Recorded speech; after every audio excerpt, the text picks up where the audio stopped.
Okay, welcome to an update video for Sub-MarinTerra. I'm going to quickly break down the systems and features that have been added since the start of the sprint.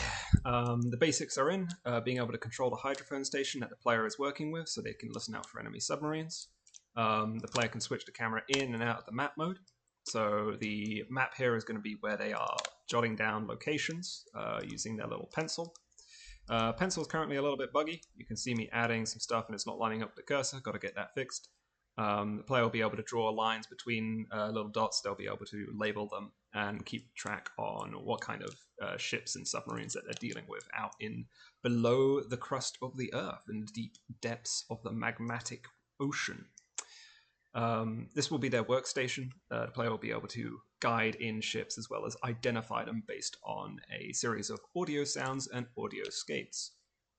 The ship that the player, or the subs that the player will be dealing with, are an extended class of an entity.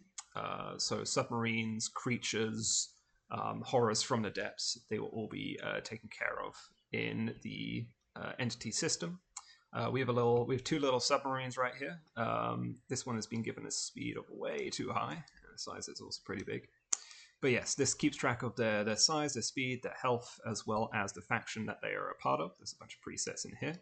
Their AI behavior is able to switch around in order to determine what they're doing, as well as their sound profile is going to change depending on what their behavior is. So a submarine that is on hold will sound different to one that is moving. And the player will be able to use these in order to tell what they are over at their station. So, because the AI doesn't have an intelligence network in yet, they are just being called around using a little requester script. So I can tell it to shift itself over, and it will begin moving. So it's going to go to these coordinates, and when it's done there, it's going to switch from moving to hold, and back and forth, depending on where it is. So that'll play its moving profile of sounds, which will be a looping amount of ambience.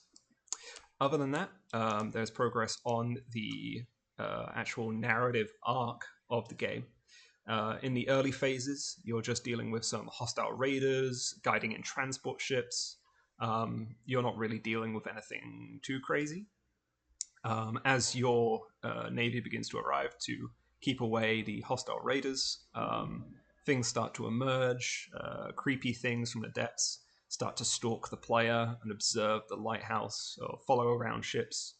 By the end, the ships of the Royal Navy, as it will be in full retreat, struggling to keep back the horrors that they have woken up from the depths, with the final job of the player being to guide in the remaining refugee ships and submarines while they come into port, only for their little listening station to get destroyed.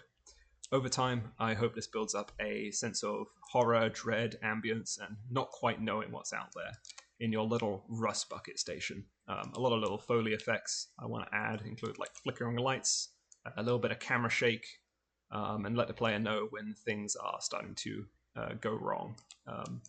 I could also install like a little system to play voices for crew that are panicking in and around your station, as well as being able to listen to the crew on some of your friendly or enemy ships and what they think. Should be pretty good. Thank you.